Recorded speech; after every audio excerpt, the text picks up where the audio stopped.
Institución de la religión cristiana. Por Juan Calvino. Libro tercero. Capítulo 7. La suma de la vida cristiana, la renuncia a nosotros mismos. La doble regla de la vida cristiana: no somos nuestros, somos del Señor. Pasemos ahora al segundo punto. Aunque la ley del Señor dispone de un método perfectamente ordenado para la recta instrucción de nuestra vida, sin embargo nuestro buen y celestial Maestro ha querido formar a los suyos en una regla aún más exquisita que la contenida en su ley. El principio de esta instrucción es que la obligación de los fieles es ofrecer sus cuerpos a Dios en sacrificio vivo, santo, agradable, y que en esto consiste el legítimo culto. Romanos 12, 1. De ahí se sigue la exhortación de que no se conformen a la imagen de este mundo, sino que se transformen renovando su entendimiento, para que conozcan cuál es la voluntad de Dios. Evidentemente es un punto trascendental saber que estamos consagradas y dedicados a Dios, a fin de que ya no pensemos cosa alguna, ni hablemos, meditemos o hagamos nada que no sea para su gloria, porque no se pueden aplicar las cosas sagradas a usos profanos, sin hacer con ello gran injuria a Dios. Y si nosotros no somos nuestros, sino del Señor, bien claro se ve de qué debemos huir para no equivocarnos, y hacia dónde debemos enderezar todo cuanto hacemos. No somos nuestros, luego, ni nuestra razón, ni nuestra voluntad deben presidir nuestras resoluciones, ni nuestros actos. No somos nuestros, luego no nos propongamos como fin buscar lo que le conviene a la carne. No somos nuestros, luego olvidémonos en lo posible de nosotros mismos y de todas nuestras cosas. Por el contrario, somos del Señor, luego, vivamos y muramos para Él. Somos de Dios, luego que su sabiduría y voluntad reinen en cuanto emprendamos. Somos de Dios, a Él, pues, dirijamos todos los momentos de nuestra vida, como a único y legítimo fin. Cuánto ha adelantado el que, comprendiendo que no es dueño de sí mismo, priva del mando y dirección de sí a su propia razón, para confiarlo al Señor, porque la peste más perjudicial y que más arruina a los hombres es la complacencia en sí mismos y no hacer más que lo que a cada uno le place. Por el contrario, el único puerto de salvación, el único remedio es que el hombre no sepa cosa alguna ni quiera nada por sí mismo, sino que siga solamente al Señor, que va mostrándole el camino. Romanos 14, 8. El verdadero servicio de Dios. Por tanto, el primer paso es que el hombre se aparte de sí mismo, se niegue a sí mismo, para de esta manera aplicar todas las fuerzas de su entendimiento al servicio de Dios. Llamo servicio, no solamente al que consiste en obedecer a la palabra de Dios, sino a aquel por el cual el entendimiento del hombre, despojado del sentimiento de su propia carne, se convierte enteramente y se somete al Espíritu de Dios, para dejarse guiar por él. Esta transformación a la cual San Pablo llama renovación de la mente, Efesios 4, 23, y que es el primer peldaño de la vida, ninguno de cuantos filósofos han existido ha llegado a conocerla. Ellos enseñan que sola la razón debe regir y gobernar al hombre, y piensan que a ella sola se debe escuchar, y por lo tanto, a ella sola permiten y confían el gobierno del hombre. En cambio, la filosofía cristiana manda que la razón ceda, se sujete y se deje gobernar por el Espíritu Santo, para que el hombre no sea ya el que viva, sino que sea Cristo quien viva y reine en él. Gálatas 2, 20. Debemos buscar la voluntad de la gloria de Dios. De ahí se sigue el otro punto que hemos indicado: no procurar lo que nos agrada y complace, sino lo que le gusta al Señor y sirve para ensalzar su gloria. La gran manera de adelantar consiste en que, olvidándonos casi de nosotros mismos, o por lo menos intentando no hacer caso de nuestra razón, procuremos con toda diligencia servir a Dios y guardar sus mandamientos, porque al mandarnos la Escritura que no nos preocupemos de nosotros, no solamente arranca de nuestros corazones la avaricia, la ambición, y el apetito de honores y dignidades, sino que también desarraiga la ambición y todo apetito de gloria mundana, y otros defectos ocultos, porque es preciso que el cristiano esté de tal manera dispuesto y preparado, que comprenda que mientras viva debe entenderse con Dios, con este pensamiento, viendo que ha de dar cuenta a Dios de todas sus obras, dirigirá a Él con gran reverencia todos los designios de su corazón, y los fijará en Él, porque el que ha aprendido a poner sus ojos en Dios en todo cuanto hace, fácilmente aparta su entendimiento de toda idea vana. En esto consiste aquel negarse a sí mismo que Cristo con tanta diligencia inculca y manda a sus discípulos, Mateo 16, 24, durante su aprendizaje, el cual una vez que ha arraigado en el corazón, primeramente destruye la soberbia, el amor al fausto, y la jactancia, y luego, la avaricia, la intemperancia, la superfluidad, las delicadezas, y los demás vicios que nacen del amor de nosotros mismos. Por el contrario, donde quiera que no reina la negación de nosotros mismos, allí indudablemente vicios vergonzosos lo manchan todo, y si aún queda algún rastro de virtud se corrompe con el inmoderado deseo y apetito de gloria, porque, mostradme, si podéis, un hombre que gratuitamente se muestre bondadoso con sus semejantes, si no ha renunciado a sí mismo, conforme al mandamiento del Señor, pues todos los que no han tenido este afecto han practicado la virtud por lo menos para ser alabados,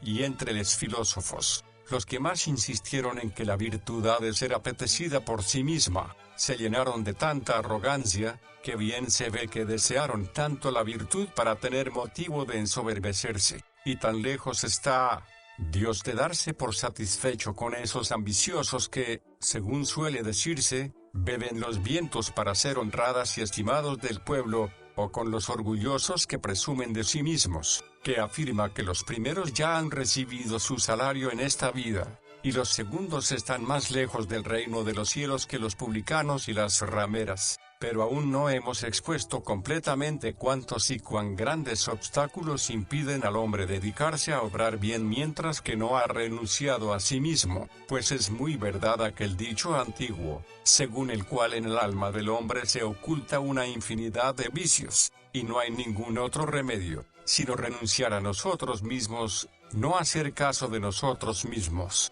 y elevar nuestro entendimiento a aquellas cosas que el Señor pide de nosotros, y buscarlas porque le agradan al Señor.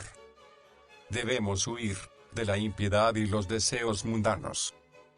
San Pablo describe en otro lugar concreto, aunque brevemente, todos los elementos para regular nuestra vida. La gracia de Dios, dice, se ha manifestado para salvación a todos los hombres, enseñándonos que renunciando a la impiedad y a los deseos mundanos, vivamos en este siglo sobria, justa y piadosamente, aguardando la esperanza bienaventurada y la manifestación gloriosa de nuestro gran Dios y Salvador, Jesucristo, quien se dio a sí mismo por nosotros para redimirnos de toda iniquidad, y purificar para sí un pueblo propio, celoso de buenas obras. Tito 2, 11 al 14, porque después de haber propuesto la gracia de Dios para animarnos y allanarnos el camino, a fin de que de veras podamos servir a Dios, suprime dos impedimentos que podrían grandemente estorbarnos, a saber, la impiedad, a la que naturalmente estamos muy inclinados, y luego, los deseos mundanos, que se extienden más lejos. Bajo el nombre de impiedad no solamente incluye las supersticiones, sino también cuanto es contrario al verdadero temor de Dios. Por deseos mundanos no entiende otra cosa sino los afectos de la carne. De esta manera nos manda que nos despojemos de lo que en nosotros es natural por lo que se refiere a ambas partes de la ley, y que renunciemos a cuanto nuestra razón y voluntad nos dictan. Debemos seguir la sobriedad, la justicia y la piedad. Por lo demás, reduce todas nuestras acciones a tres miembros o partes: sobriedad, justicia y piedad. La primera, que es la sobriedad, sin duda significa tanto castidad y templanza, como un puro y moderado uso de los bienes temporales, y la paciencia en la pobreza. La segunda, o sea la justicia, comprende todos los deberes y obligaciones de la equidad, por la que a cada uno se da lo que es suyo. La piedad, que viene en tercer lugar, nos purifica de todas las manchas del mundo y nos une con Dios en verdadera santidad. Cuando estas tres virtudes están ligadas entre sí con un lazo indisoluble, constituyen la perfección completa. Pero como no hay cosa más difícil que no hacer caso de nuestra carne y dominar nuestros apetitos, o por mejor decir, negarlos del todo, y dedicarnos a servir a Dios y a nuestro prójimo y a meditar en una vida angélica, mientras vivimos en esta tierra, San Pablo, para librar a nuestro entendimiento de todos los lazos, nos trae a la memoria la esperanza de la inmortalidad bienaventurada, advirtiéndonos que no combatimos en vano, porque así como Cristo se mostró una vez Redentor nuestro, de la misma manera se mostrará en el último día el fruto y la utilidad de la salvación que nos consiguió. De esta manera disipa todos los halagos y embaucamientos, que suelen oscurecer nuestra vista para que no levantemos los ojos de nuestro entendimiento, como conviene, a contemplar la gloria celestial, y además nos enseña que debemos pasar por el mundo como peregrinos, a fin de no perder la herencia del cielo. La renuncia a nosotros mismos en cuanto hombre, humildad y perdón. Vemos, pues, por estas palabras que el renunciar a nosotros mismos en parte se refiere a los hombres, y en parte se refiere a Dios, y esto es lo principal, cuando la Escritura nos manda que nos conduzcamos con los hombres de tal manera que los honremos y los tengamos en más que a nosotros mismos, que nos empleemos, en cuanto nos fuere posible, en procurar su provecho con toda lealtad. Romanos 12, 10, Filipenses 2, 3. Nos ordena mandamientos y leyes que nuestro entendimiento no es capaz de comprender, si antes no se vacía de sus sentimientos naturales, porque todos nosotros somos tan ciegos y tan embebidos estamos en el amor de nosotros mismos, que no hay hombre alguno al que no le parezca tener toda la razón del mundo para ensalzarse sobre los demás y menospreciarlos respecto a sí mismo. Si Dios nos ha enriquecido con algún don estimable, al momento nuestro corazón se llena de soberbia, y nos hinchamos hasta reventar de orgullo. Los vicios de que estamos llenos los encubrimos con toda diligencia, para que los otros no los conozcan, y hacemos entender adulándonos, que nuestros defectos son insignificantes y ligeros, e incluso muchas veces los tenemos por virtudes. En cuanto a los dones con que el Señor nos ha enriquecido, los tenemos en tanta estima, que los adoramos. Mas, si vemos estos dones en otros, o incluso mayores, al vernos forzados a reconocer que nos superan y que hemos de confesar su ventaja, los oscurecemos y rebajamos cuanto podemos. Por el contrario, si vemos algún vicio en los demás, no nos contentamos con observarlo con severidad, sino que odiosamente lo aumentamos. De ahí nace esa arrogancia en virtud de la cual cada uno de nosotros, como si estuviese exento de la condición común y de la ley a la que todos estamos sujetos, quiere ser tenido en más que los otros,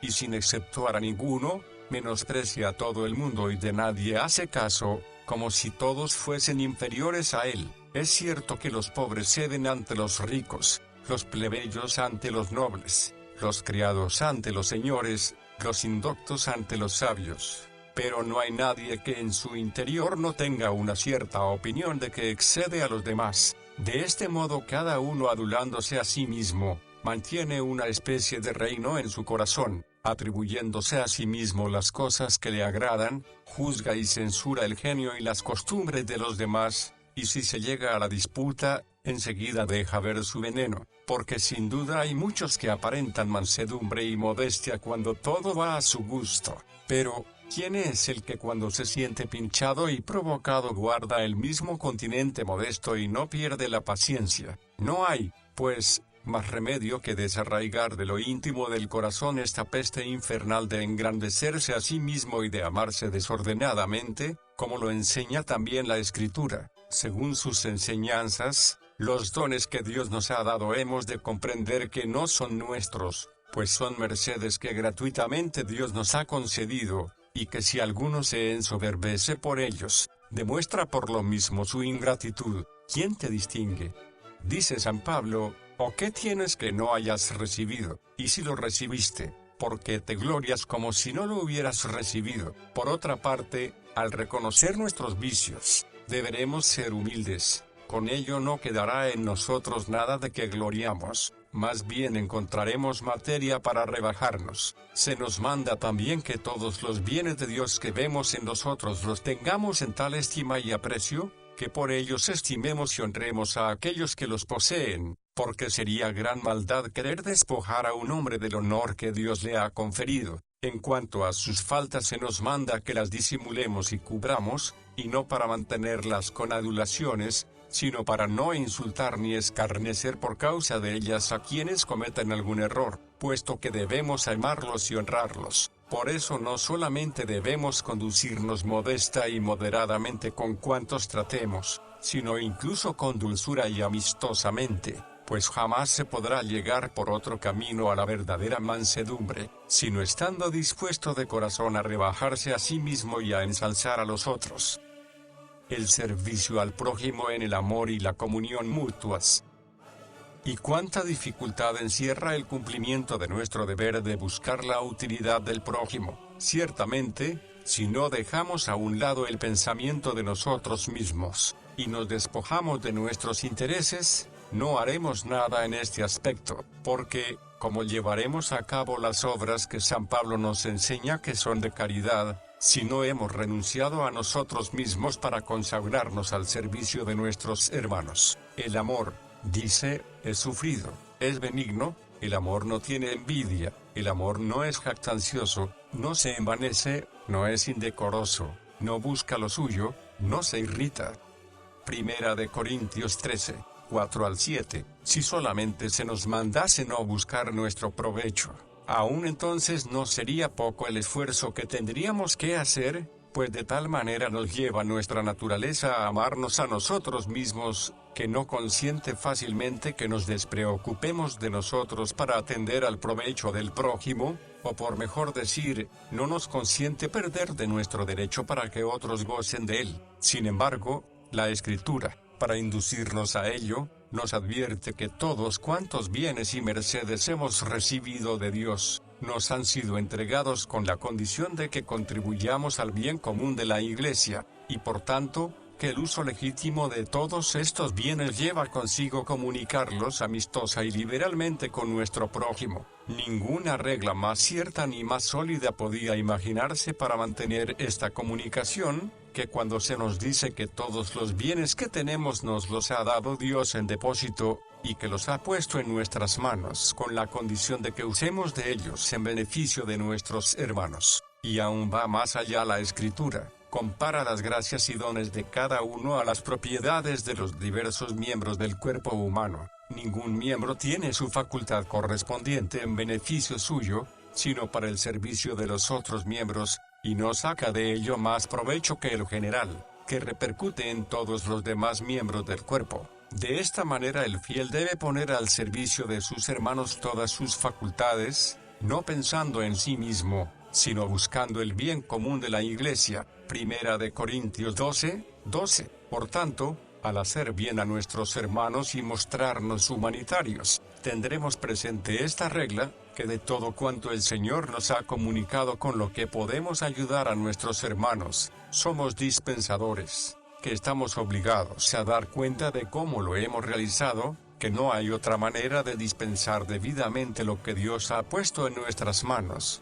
que atenerse a la regla de la caridad. De ahí resultará que no solamente juntaremos al cuidado de nuestra propia utilidad la diligencia en hacer bien a nuestro prójimo, sino que incluso, subordinaremos nuestro provecho al de los demás, y para que no ignorásemos que esta es la manera de administrar bien todo cuanto el Señor ha repartido con nosotros, lo recomendó antiguamente al pueblo de Israel aún en los menores beneficios que le hacía, porque mandó que se ofreciesen las primicias de los nuevos frutos. Éxodo 22, 29-30, 23, 19, para que mediante ellas el pueblo testimoniase que no era lícito gozar de ninguna clase de bienes, antes de que le fueran consagrados. Y si los dones de Dios nos son finalmente santificados cuando se los hemos ofrecido con nuestras manos, bien claro se ve que es un abuso intolerable no realizar tal dedicación. Por otra parte, sería un insensato desvarío pretender enriquecer a Dios mediante la comunicación de nuestras cosas.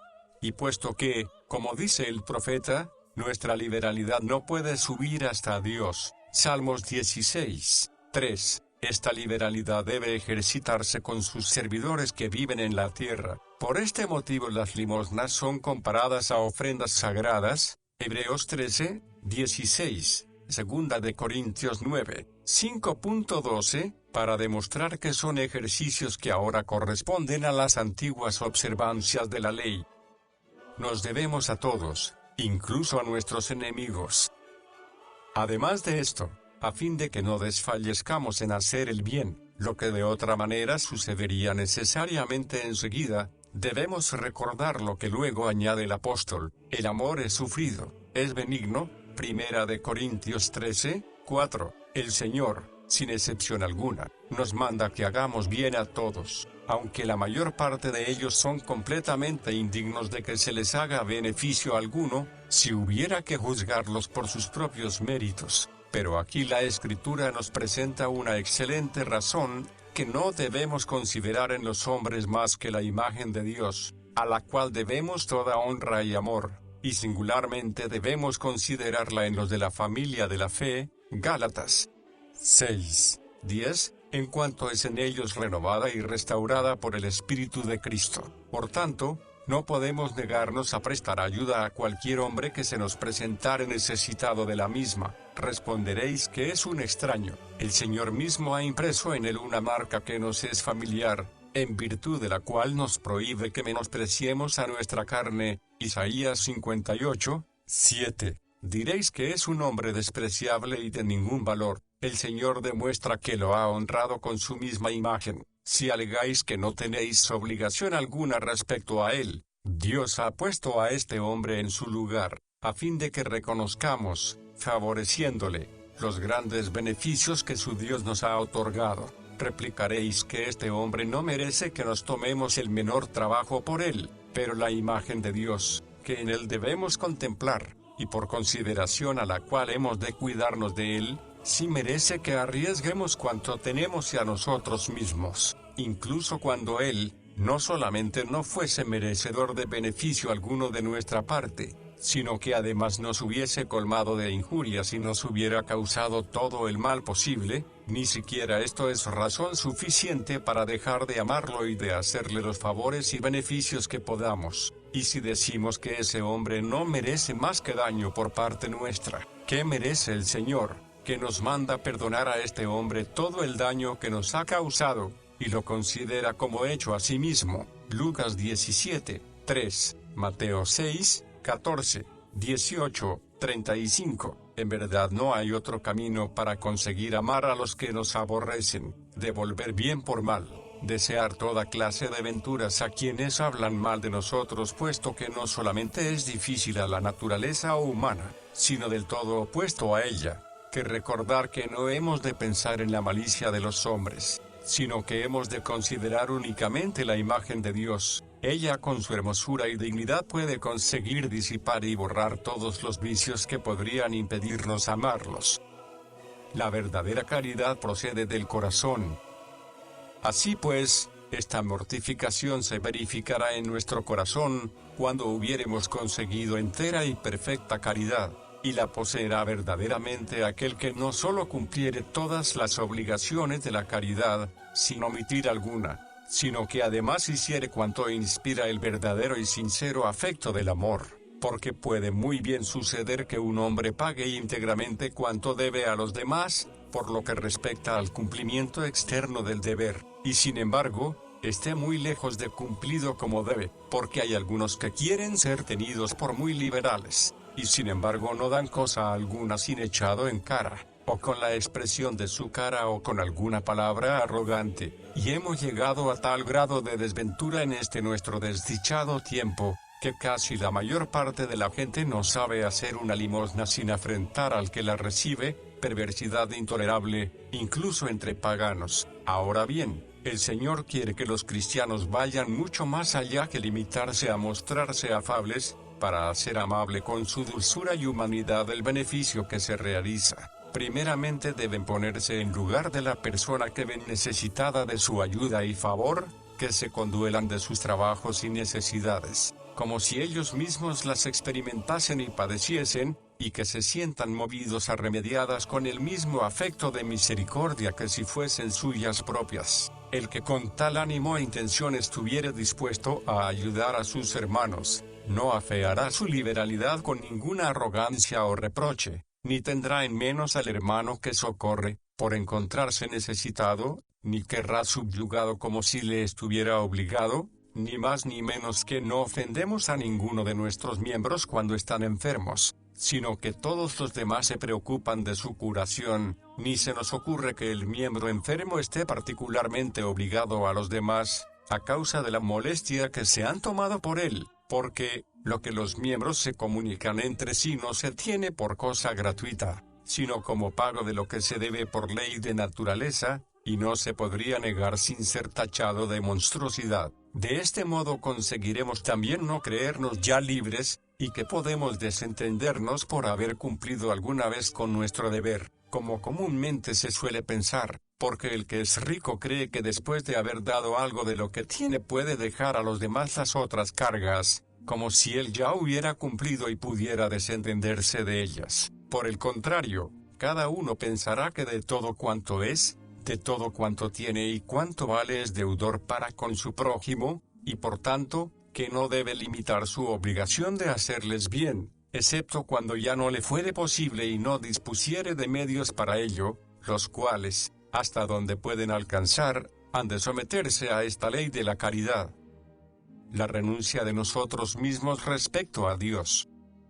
Tratemos de nuevo más por extenso la otra parte de la negación de nosotros mismos, que, según dijimos, se refiere a Dios. Sería cosa superflua repetir todo cuanto hemos dicho ya, bastará ahora con demostrar de qué manera nos lleva a ser pacientes y mansos. Debemos someter a Él los afectos del corazón. En primer lugar, mientras nosotros buscamos en esta vida la manera de vivir cómoda y tranquilamente, la Escritura siempre nos induce a que nos entreguemos, nosotros mismos y cuanto poseemos, a la voluntad de Dios, y nos pongamos en sus manos, para que Él domine y someta los afectos de nuestro corazón, respecto a apetecer crédito y honores, a buscar dignidades, a aumentar las riquezas, a conseguir todas aquellas vanidades que nos parecen aptas para la pompa y la magnificencia. Tenemos una intemperancia rabiosa y un apetito desmesurado. Por el contrario,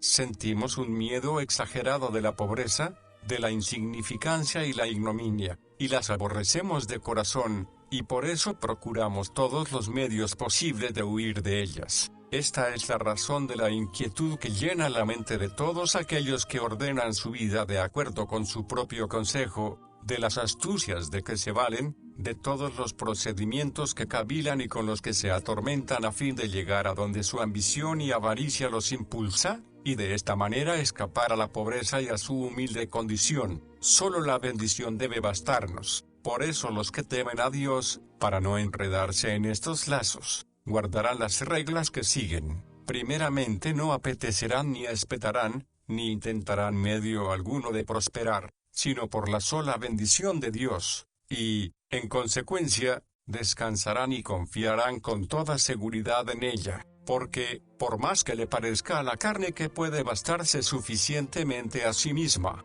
cuando por su propia industria y esfuerzo aspira a los honores y las riquezas, o cuando se apoya en su propio esfuerzo, o cuando es ayudada por el favor de los hombres. Sin embargo, es evidente que todas estas cosas no son nada, y que de nada sirve y aprovecha nuestro ingenio, sino en la medida en que el Señor los hiciere prósperos. Por el contrario, su sola bendición hallará el camino, aun frente a todos los impedimentos del mundo, para conseguir que cuanto emprendamos tenga feliz y próspero suceso. Además, aun cuando pudiésemos, sin esta bendición de Dios, adquirir algunos honores y riquezas, como a diario vemos que los impíos consiguen grandes honores y bienes de fortuna, como quiera que donde está la maldición de Dios no puede haber una sola gota de felicidad, todo cuanto alcanzáremos y poseyéremos sin su bendición, no nos aprovecharía en absoluto, y, evidentemente, sería un necio despropósito apetecer lo que nos hará más miserables.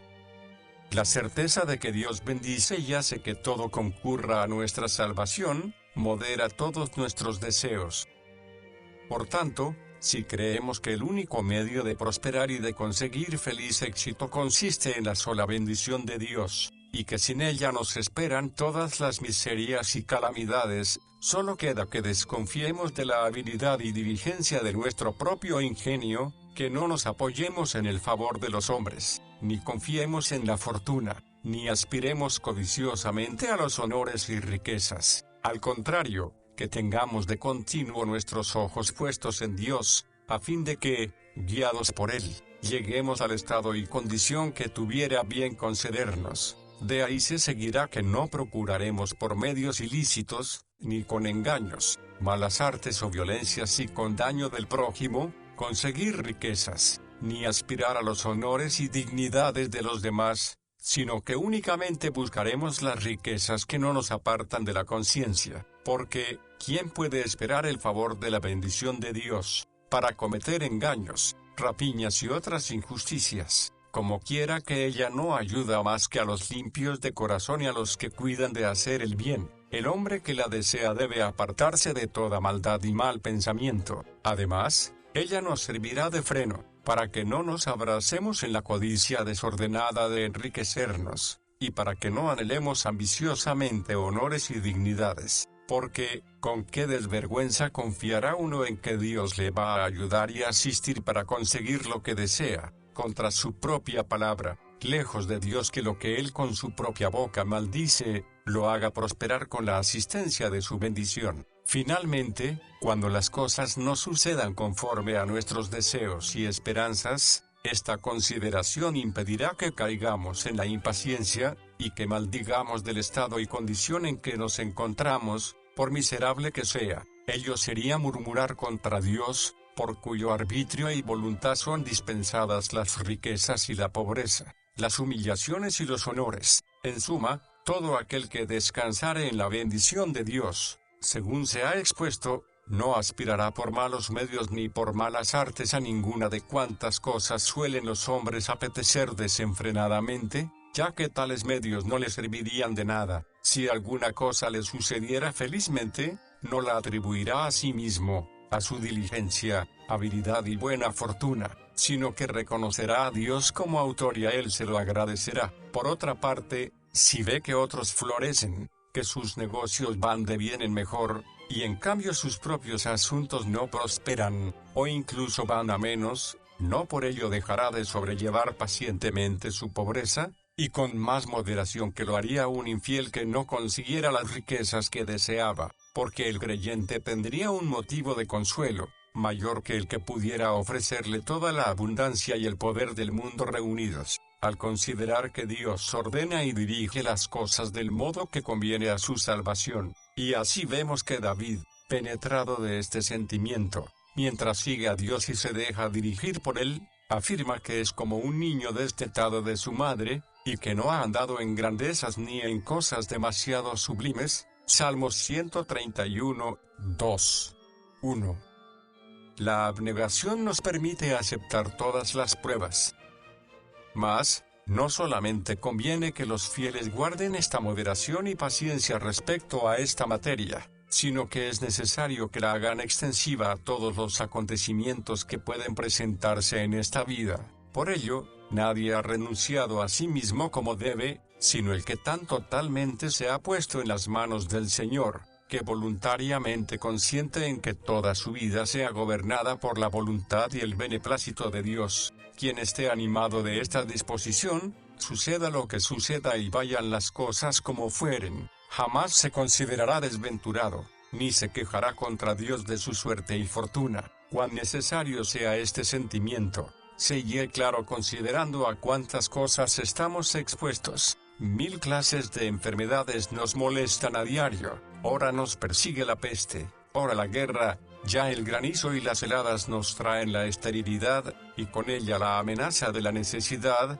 bien la muerte nos arrebata a la mujer, los padres, los hijos, los parientes, otras veces el fuego nos deja sin hogar. Estas cosas hacen que el hombre maldiga la vida, que deteste el día en que nació, que aborrezca el cielo y su claridad, que murmure contra Dios y, conforme a su elocuencia en blasfemar, le acuse de inicuo y cruel. Por el contrario, el hombre fiel contempla, aun en estas cosas, la clemencia de Dios y ve en ellas un regalo verdaderamente paternal. Aunque vea su casa desolada por la muerte de sus parientes, no por eso dejará de bendecir al Señor, más bien se hará la consideración de que la gracia del Señor que habita en su casa, no la dejará desolada, sea que vea sus cosechas destruidas por las heladas o por el granizo, y con ello la amenaza del hambre, aun así no desfallecerá ni se quejará contra Dios, más bien permanecerá firme en su confianza, diciendo, a pesar de todo estamos bajo la protección del Señor y somos ovejas apacentadas en sus pastos. Salmos 79, 12, Él nos dará el sustento preciso, por extrema que sea la necesidad, sea que le oprima la enfermedad, tampoco la vehemencia del dolor quebrantará su voluntad, hasta llevarle a la desesperación y a quejarse por ello de Dios, sino que viendo su justicia y benignidad en el castigo que le envía, se esforzará por tener paciencia. En fin, cualquier cosa que le aconteciere sabe que así ha sido ordenada por la mano de Dios, y la recibirá con el corazón en paz, sin resistir obstinadamente al mandamiento de aquel en cuyas manos se puso una vez a sí mismo y cuanto tenía. No quiera Dios que se apodere del cristiano aquella loca e infeliz manera de consolarse de los gentiles que, para sufrir con buen ánimo las adversidades, las atribulan a la fortuna, pareciéndoles una locura enojarse contra ella, por ser ciega y caprichosa, y que sin distinción alguna hería tanto a buenos como a malos. Por el contrario, la regla del temor de Dios nos dicta que solo la mano de Dios es quien dirige y modera lo que llamamos buena o mala fortuna, y que su mano no actúa por un impulso irracional, sino que de acuerdo con una justicia perfectamente ordenada dispensa tanto el bien como el mal.